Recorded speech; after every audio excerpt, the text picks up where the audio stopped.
De la carta a los Romanos, capítulo 8, versículo 18. Porque estimo que los sufrimientos del tiempo presente no son comparables con la gloria que se ha de manifestar en nosotros. Pues la ansiosa espera de la creación desea vivamente la revelación de los hijos de Dios. La creación, en efecto, fue sometida a la vanidad, no espontáneamente, sino por aquel que la sometió, en la esperanza de ser liberada de la servidumbre de la corrupción para participar en la gloriosa libertad de los hijos de Dios. Pues sabemos que la creación entera gime hasta el presente y sufre dolores de parto. Y no solo ella, también nosotros que poseemos las primicias del Espíritu. Nosotros mismos gemimos en nuestro interior, anhelando el rescate de nuestro cuerpo. Porque nuestra salvación es en esperanza. Y una esperanza que se ve no es esperanza. Pues ¿cómo es posible esperar una cosa que se ve? Pero esperar lo que no vemos es aguardar con paciencia. Palabra de Dios. Queridos hermanos, esta mañana terminamos la charla hablando de cómo es necesario que nosotros pasemos el sufrimiento a nivel de don. Es decir, que dejemos que el Espíritu Santo transforme nuestros sufrimientos humanos corrientes y molientes, que les tenemos como los tienen todos los hombres, a nivel de cruz. Que ya no sean sufrimientos, sino que sea cruz. Y cuando es cruz, pues ya estamos en el querigma. ¿Por qué? Porque es la cruz de Cristo. Y el querigma siempre tiene que ver con Cristo, con la persona de Cristo. Y entonces San Pablo nos dice que, bueno, todavía tenemos que sufrir. Somos herederos y coherederos. Y el Espíritu da testimonio a nuestro espíritu y lo sentimos, y es verdad. Pero, dice él, sufriendo todavía en este mundo para que un día seamos glorificados. Y continúa, porque los capítulos y los párrafos y todo esto no los hizo San Pablo. San Pablo escribió la carta a los romanos de un plumazo, todo entero. Después han venido otros y han dividido en capítulos, en párrafos, en versículos, etcétera, etcétera. Y entonces empalma con lo de esta tarde, que dice, claro, tenemos que sufrir. Dice, pero estimo que los sufrimientos de ahora, y esto ya nos toca esta tarde, que los sufrimientos de ahora no son comparables con la gloria que se ha de manifestar en nosotros. Y el argumento que da, pues es muy suyo, muy peregrino. Dice, y eso se prueba por la ansiosa espera que tiene la creación y que tienen los hijos de Dios. La ansiosa espera de la manifestación gloriosa, de la manifestación de los hijos de Dios. Claro, yo os puedo preguntar, y me pregunto a mí mismo, ¿tengo yo ansiosa espera? ¿Tú tienes ansiosa espera de la manifestación gloriosa de tu ser, o de la manifestación gloriosa del mundo, de la creación? Bueno, pues no sé, en esta charla tenemos que bucear un poco en nosotros a ver si tenemos ansiosa espera, a ver si estamos en el nivel del querigma. La espera, naturalmente, como decía antes, no podemos esperar otra cosa que a Jesucristo. O sea, Jesucristo es la esperanza de los siglos. Jesucristo es la esperanza de los collados eternos, como dice la letanía. Pero siempre la verdad en el cristianismo será una persona. Siempre será Jesucristo. Por lo tanto, la ansiosa espera es querigma. ¿Por qué? Porque es la ansiosa espera de Jesucristo. Entonces, ¿tienes tú una ansiosa espera de Jesucristo resucitado? ¿Te lo has formulado alguna vez? ¿Alguna vez has meditado en la carta a los Romanos profundamente y has sido suficientemente iluminado para saber si lo tienes o no lo tienes? Pues, no sé, eso es lo que nos toca hoy, de alguna forma, ver. Yo cuando escucho, por ejemplo, o leo el cántico espiritual de San Juan de la Cruz y veo estrofas como aquella que dice: oh cristalina fuente, si en esos tus semblantes plateados formases de repente los ojos deseados que tengo en mis entrañas dibujados, pues entonces digo, qué bien formulado tenía San Juan de la Cruz esto. Qué cerca estaba de una espera querigmática. Oh cristalina fuente, imaginad una fuente que tiene su superficie tersa, plateada, y que si miras ves cosas en el fondo de la fuente, el reflejo del cielo, el reflejo del árbol que hay al lado.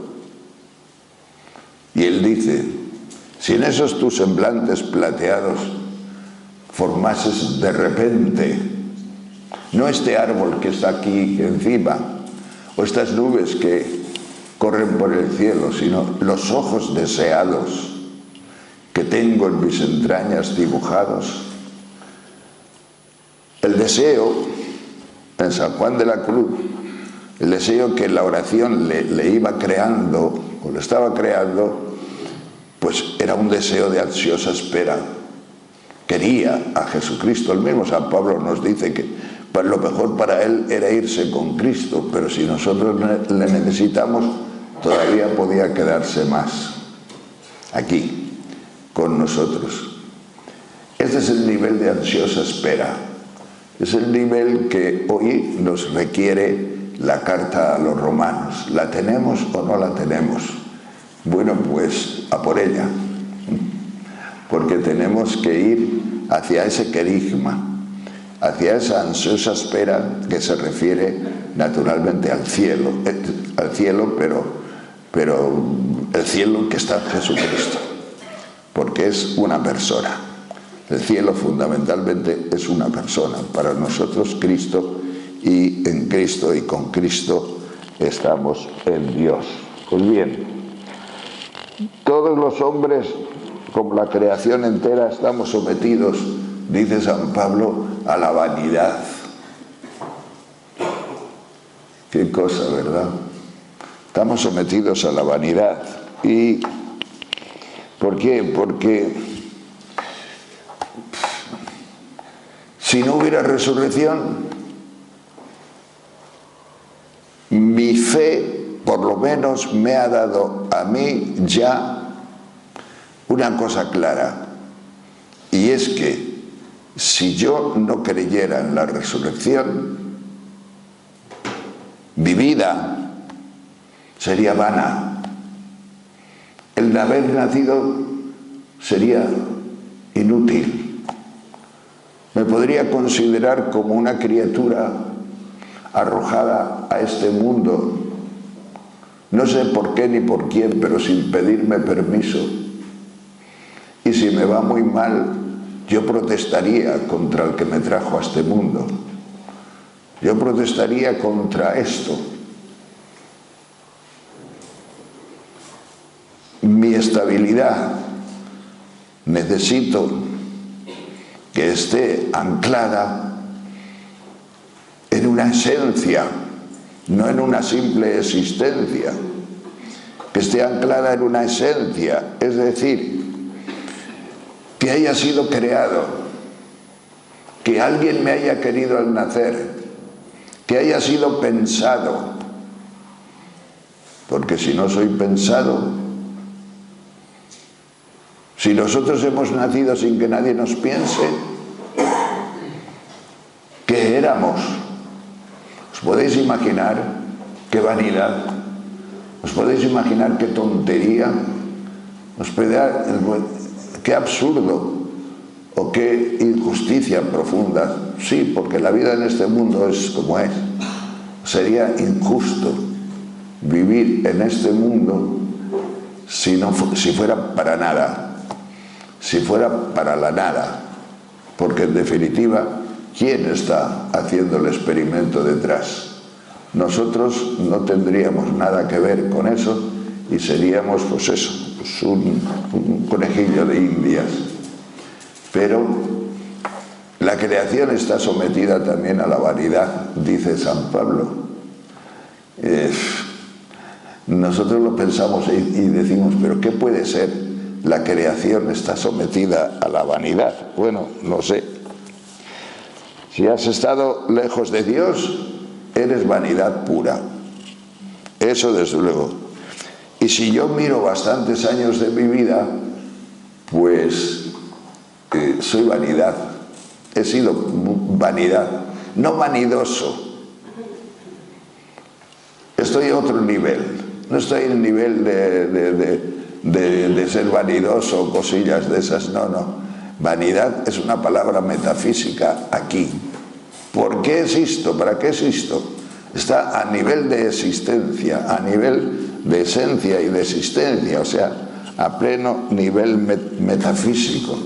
No me gusta haber nacido.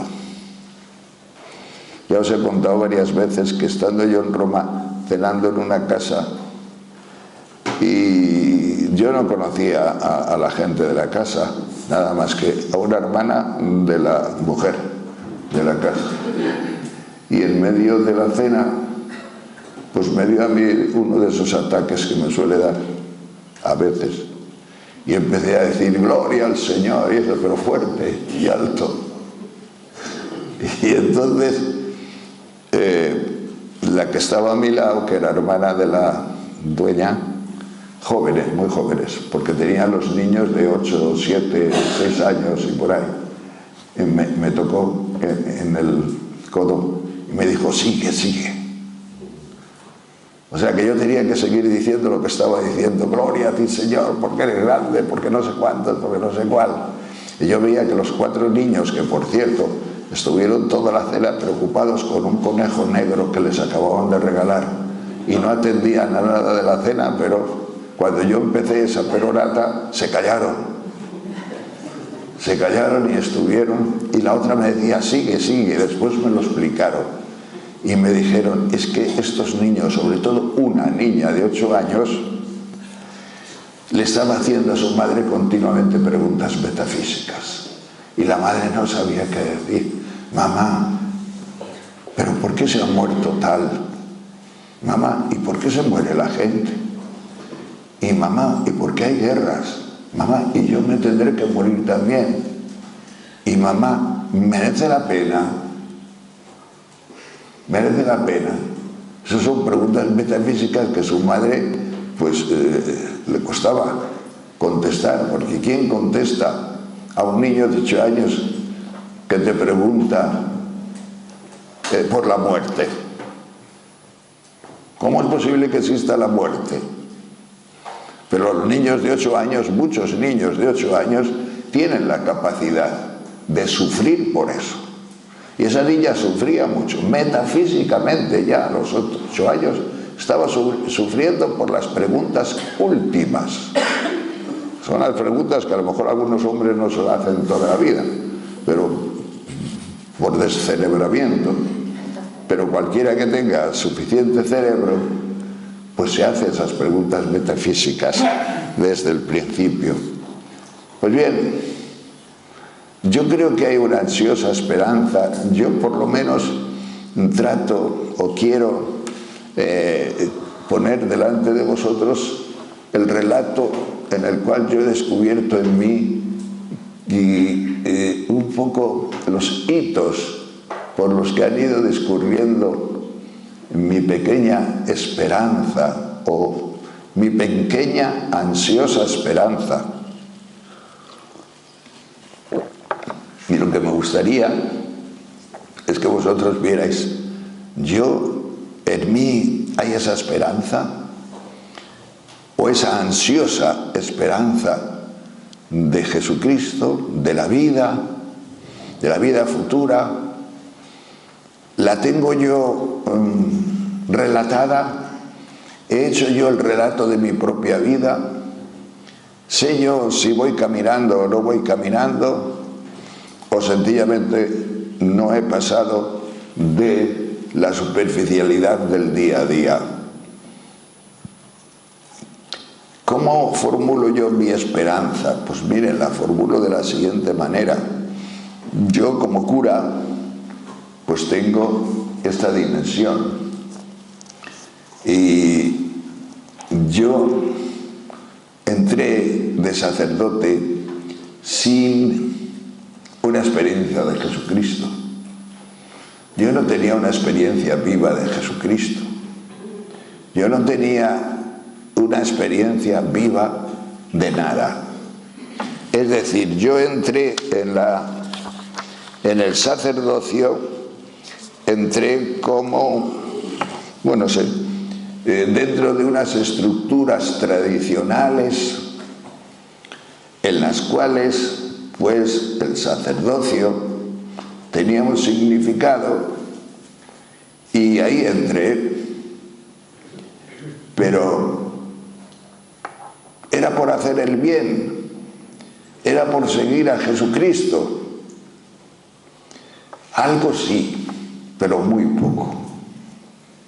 De hecho, yo soy un hombre como esos hombres de los cuales dice Santo Tomás de Aquino que cuando entran de monjes no tienen vocación, pero muchos la reciben dentro. Y yo soy uno de los que cuando entré no tenía vocación. Pero eso lo supe porque 2 años o 3 más tarde, de una crisis tremenda, se me caían las piedras del convento de Ávila encima de la cabeza y pedí salir. Y se me concedió inmediatamente. No debía de ser buen bicho. Pero no llegué a salirme porque lo retrasaba. Los compañeros no me dejaban. Los compañeros no me dejaban.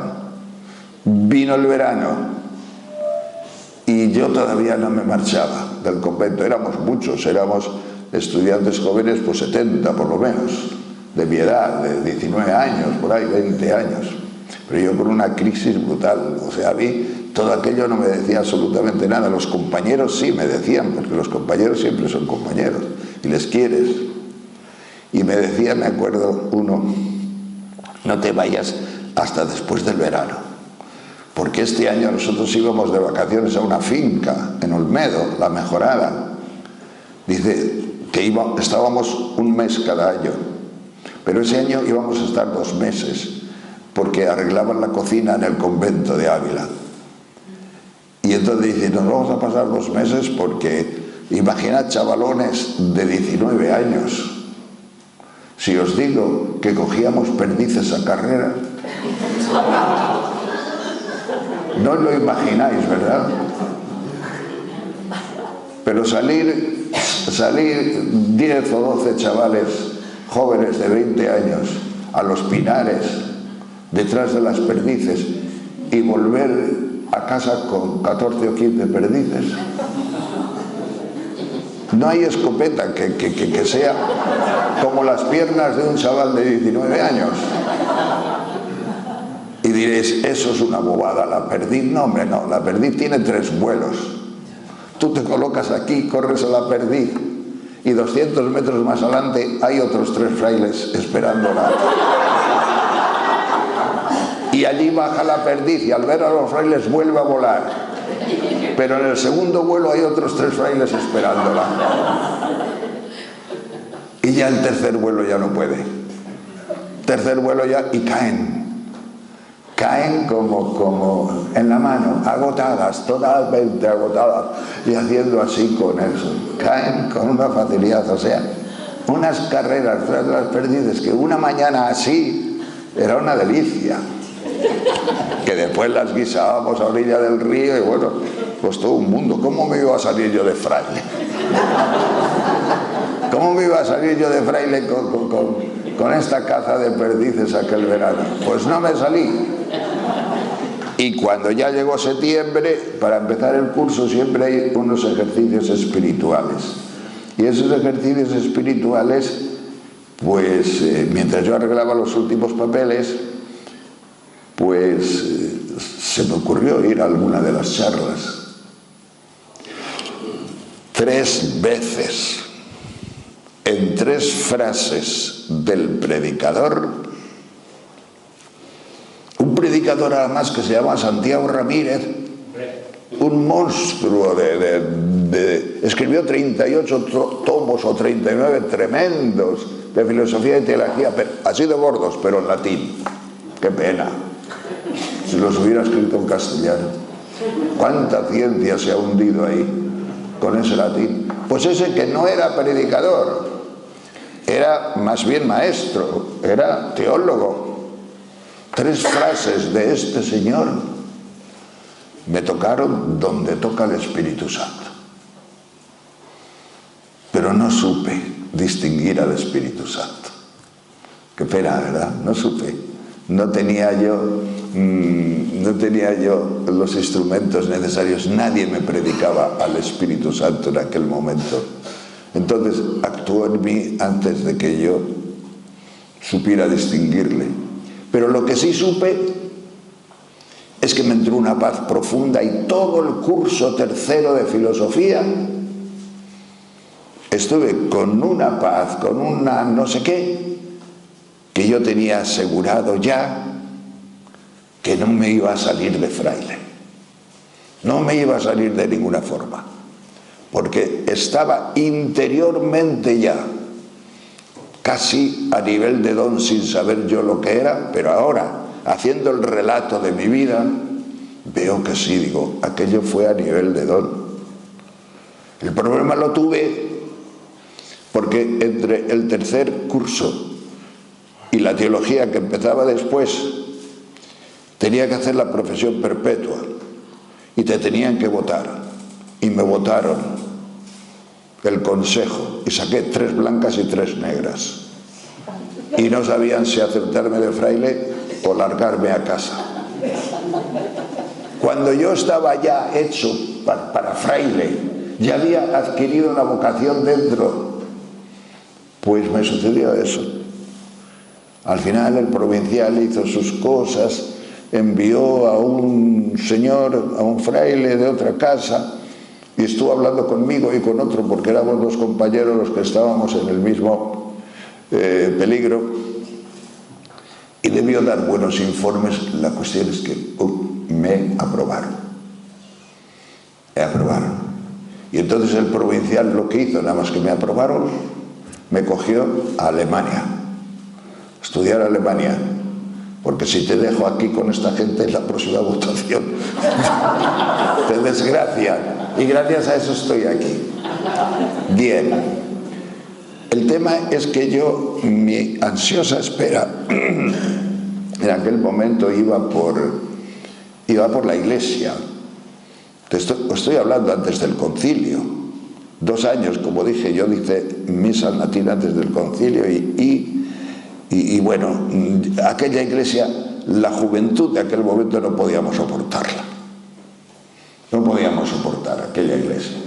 Y entonces el cambio de iglesia, y cambió la iglesia, vino el Vaticano II, todo eso lo viví yo, pero no quiero contarlo porque claro, pues no, es muy largo.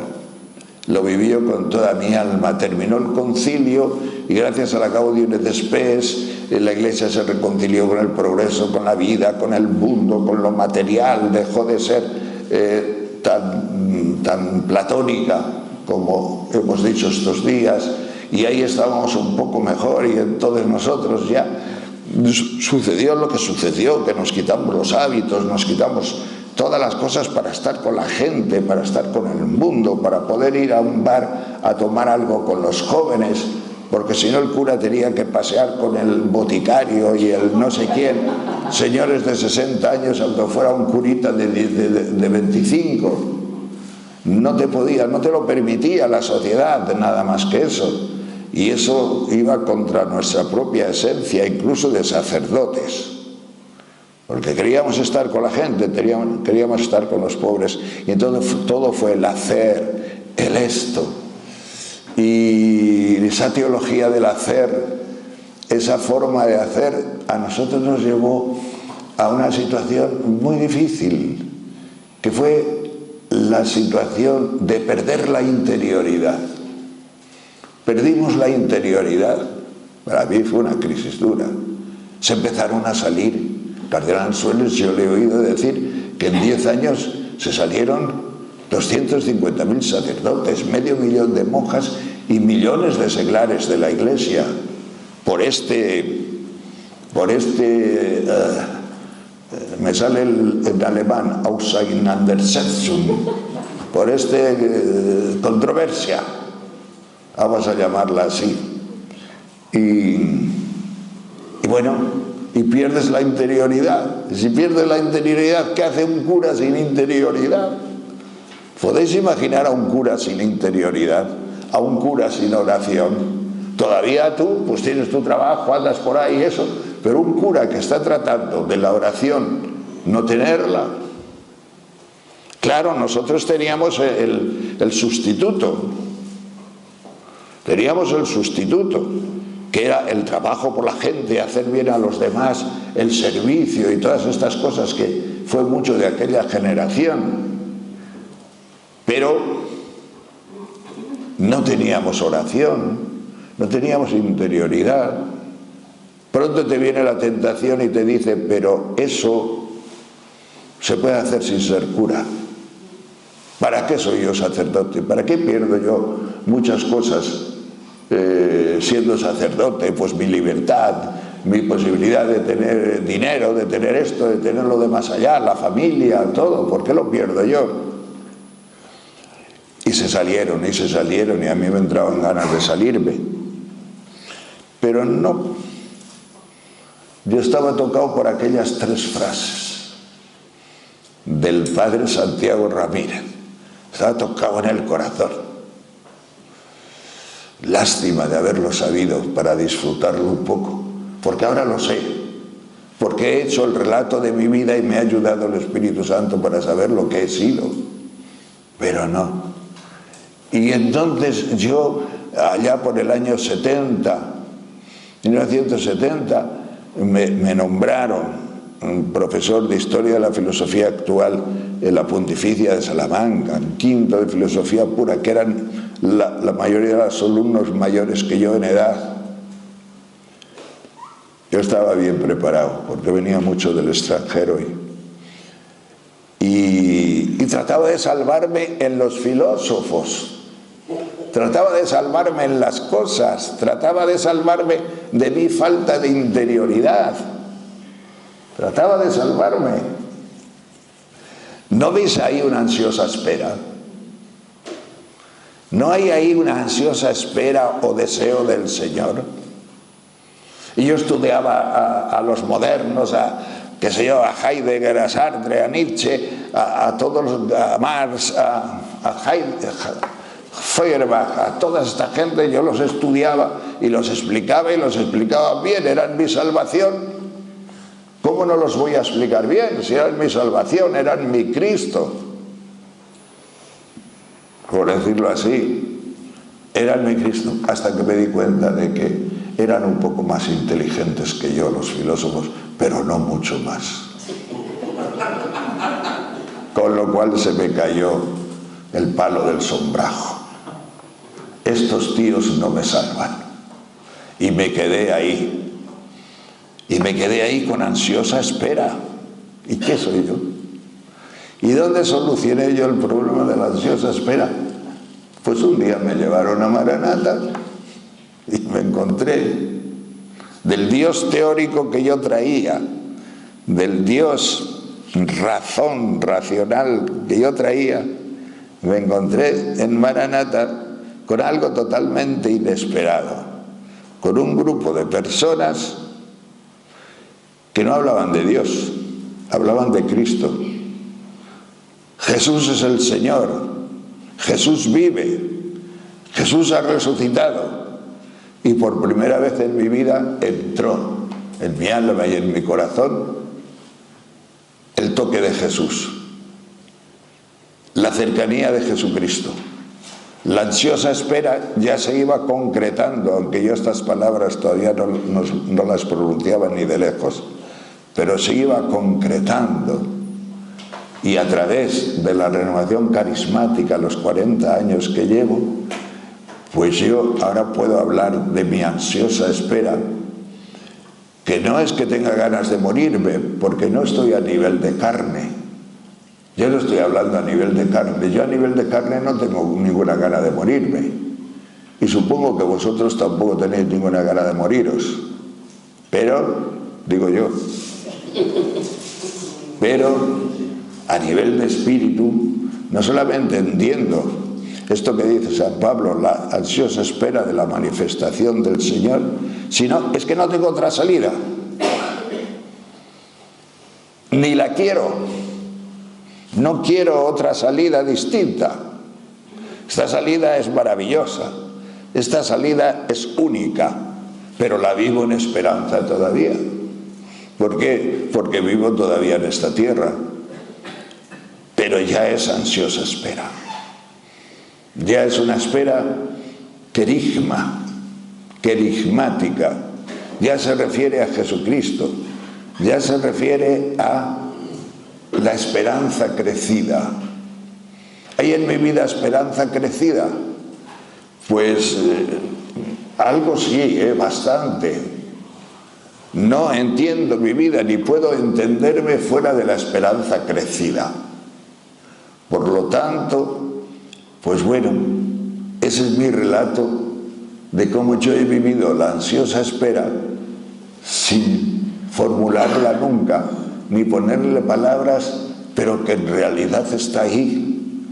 Y yo digo, claro, a mí me interesa, porque estoy hablando con vosotros y delante de vosotros, si habéis hecho vosotros el relato de vuestra ansiosa espera.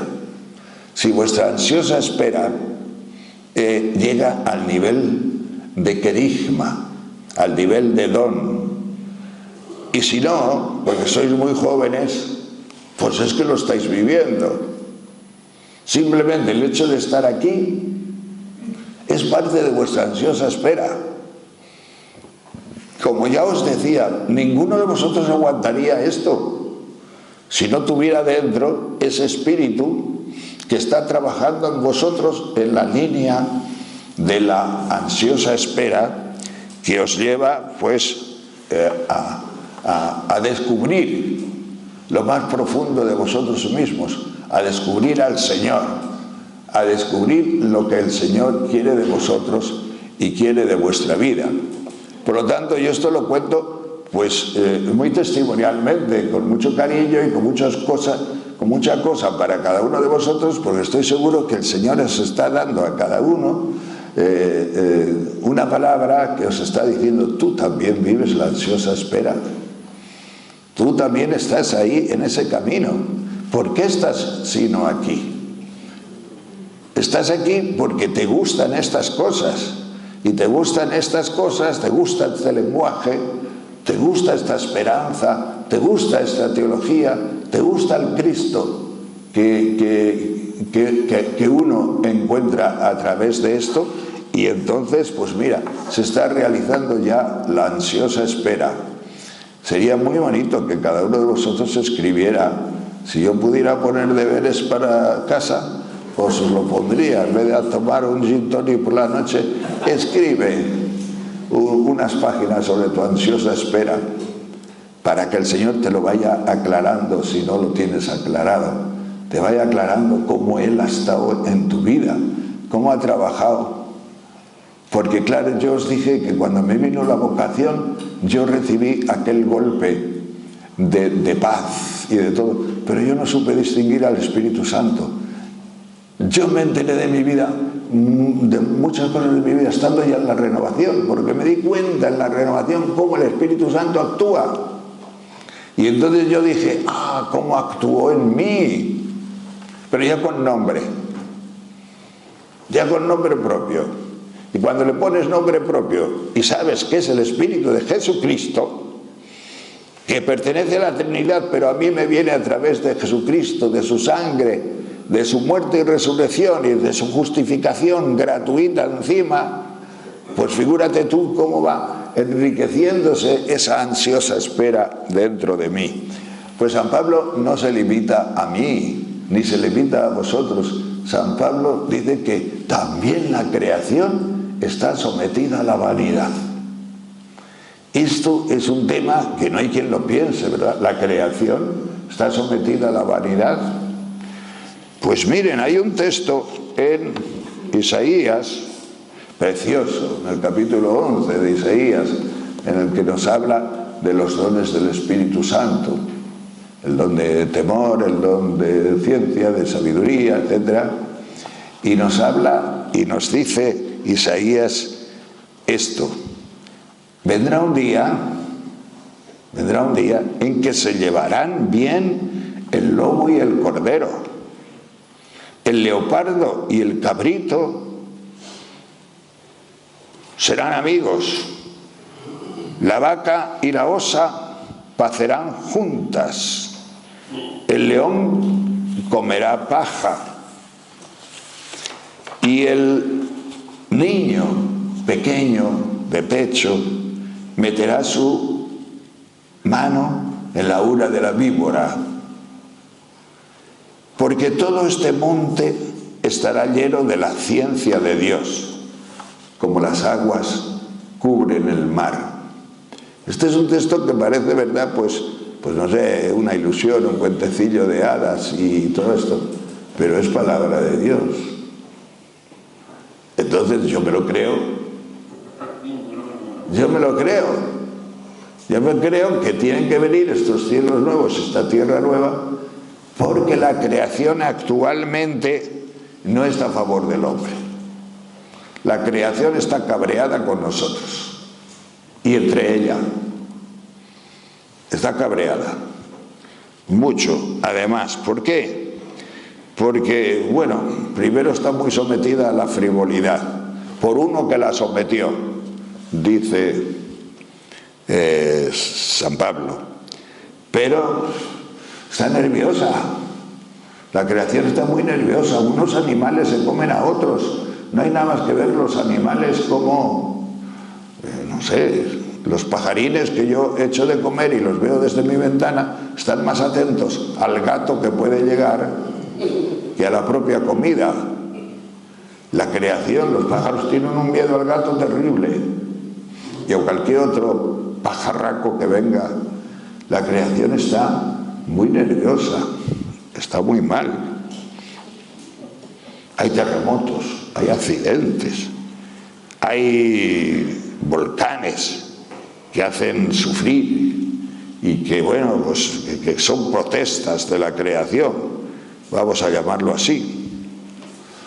Yo tenía un sobrino, hijo de mi hermana, con 20 y tantos años, pues hizo rappel en los picos de Europa y se mató. Cayó él con sus chismes, con sus clavos, con sus sogas, con sus cuerdas. Iba con varios, pero él se mató, era atrevidísimo, claro. Y yo en la homilía que pronuncié el día del entierro, al día siguiente o a los 2 días, pues yo decía eso ya, digo, es que la creación no es neutral. La creación se resiste, no es amiga del hombre. Si clavas mal el clavo, la creación no lo subsana. Si clavas mal el clavo, se cae. y te caes. Entonces hay que tener un respeto tremendo a las cosas que están ahí, que no están a favor tuyo, que no te van a echar una mano, que tienen su constitución y tienen su cosa, que visto desde la fe, pues visto desde la ciencia es completamente distinto de lo que yo digo, pero visto desde la fe podemos pensar esto. Y entonces pues hay que tener cuidado con la creación. Si vas conduciendo y te pone allí a 70 por hora una curva, no vayas a 140, porque la creación no te va a salvar. Te la vas a pegar y muy gorda, porque la creación está ansiosa de mala manera, es decir, está nerviosa y pasan dolores de parto. Pues bien, no sale en ayuda nuestra la creación. Y San Pablo lo explica diciendo que está sometida a la frivolidad, que no está a gusto consigo misma, que no está contenta la creación, que esta creación hay que cambiarla de arriba abajo. Lo mismo que se cambia una casa, porque la casa tú no estás del todo a gusto, porque esta habitación y esta ventana y esto y lo demás allá no cierran bien y quedan, pues hay que cambiar esta creación. Hay que hacer una creación nueva. ¿Y qué sucede? Pues que es lo que dice la fe. Es lo que dice la fe, hay que hacer una creación nueva, sencillamente. Yo tengo un amigo que le conocéis la mayoría de vosotros, porque otros años estaba aquí, que me decía que se reunían en su casa alguna vez a hacer oración, y una tarde se reunieron y tenía un perro. El perro tenía hambre y estaba dando una lataza a todos tremenda. Pero en un momento dado se pusieron a hacer oración. Y en el momento en que se pusieron a hacer oración, el perro se tumbó. Al estilo de un descanso del espíritu. Y todo el tiempo de la oración el perro no se movió. Cuando terminó la oración otra vez empezó a dar la lata porque tenía hambre. Y entonces se quedaron todos diciendo, esto es la presencia del Señor que la creación intuye. Es lo que busca la creación. Estando yo por las montañas de Asturias y de León, que era uno de los pioneros, porque cuando yo hice la garganta divina del Cares por primera vez, no me encontré por allí nada más que algún holandés. Españoles no lo había descubierto nadie todavía. Y estábamos precisamente en la garganta del Cares, un grupo de frailes y alguna persona más, y decíamos misa. Poníamos una mochila y encima de la mochila una hogaza y nosotros alrededor. Y estábamos en un prado diciendo misa por la tarde. Y en ese prado había unas cuantas cabritinas, chivinas, que llaman por allí. Y cosa curiosa, un día en la consagración, dos de las chivinas ¡pum!, se metieron entre nuestras piernas y llegaron hasta donde estaba la hogaza. El primer día las echamos, el segundo día las dejamos y el tercer día las dejamos también, pero ya maravillados. ¿Cómo es posible que se enteraran aquellas cabritas de que en ese momento Jesucristo, el pan y el vino se estaban convirtiendo en Jesucristo? Explicádmelo. Diréis, es una tontería. Sí, pero a nosotros nos dejó helados. Entonces, si tienes un poco de niñez en el corazón, dices, se han enterado. Las cabritas se han enterado de que aquí está sucediendo un misterio tremendo, que a lo mejor el Señor mandaba las cabritas para que nosotros estuviéramos más atentos incluso. Porque también decir misa en la montaña puedes estar a picos pardos. Y yo lo cuento porque hace muchos años que fue, pero Pero esto fue muy interesante. La creación. Pues bien, la palabra de Dios nos dice claramente. Marcos, al final de su evangelio, termina el evangelio Marcos diciendo: id y proclamad el evangelio a toda la creación. Qué cosa, ¿verdad? Porque parece, ¿y Marcos cómo se le ocurriría esto? Podría haber dicho a toda la humanidad, a todos los hombres. No. Id y proclamad el evangelio a toda la creación. La creación es todo. A toda la creación. Proclamad el señorío de Jesús. Esto ya es traducción mía. Proclamad el señorío de Jesús a toda la creación. Al árbol o al pajarín, como decía San Francisco, o al agua, a todos. Proclamad a todos la presencia del Señor, el Evangelio. San Pedro nos dice en la segunda carta,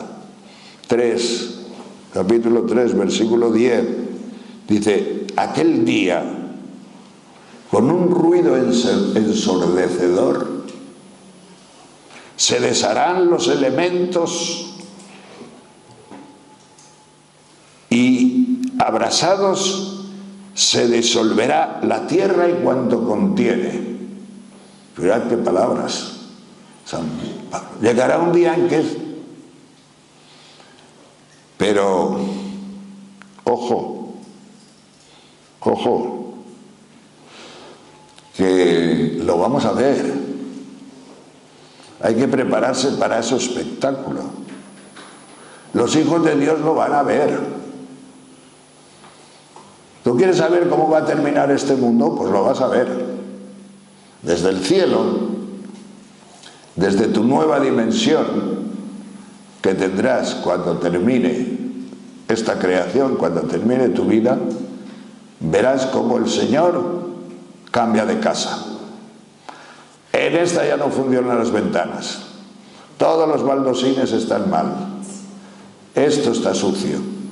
Y entonces, con un ruido ensordecedor, ¿cómo caerán los planetas sobre el Sol? ¿Cómo caerán? ¿Cómo se destruirá todo? Esto es palabra de Dios, ¿eh? Y sigue diciendo San Pedro: pero esperamos, según nos tiene prometido, unos nuevos cielos y una nueva tierra distinta, donde habite la justicia. Estas son palabras de Dios. Y entonces, pues, se nos reserva un espectáculo maravilloso. ¿Lo queréis ver, no? ¿Lo queréis ver? Yo lo quiero ver. Es parte de la ansiosa espera, de la ansiosa esperanza. Ver cómo esta tierra cabecea y en su órbita empieza a fallar y a retrasarse unos segundos.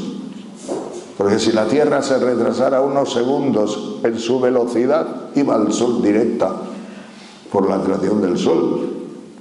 Y verlo eso, y Dios y Jesucristo nos dirá: vamos a ver el espectáculo este de que se disuelvan todos los elementos abrasados por el fuego.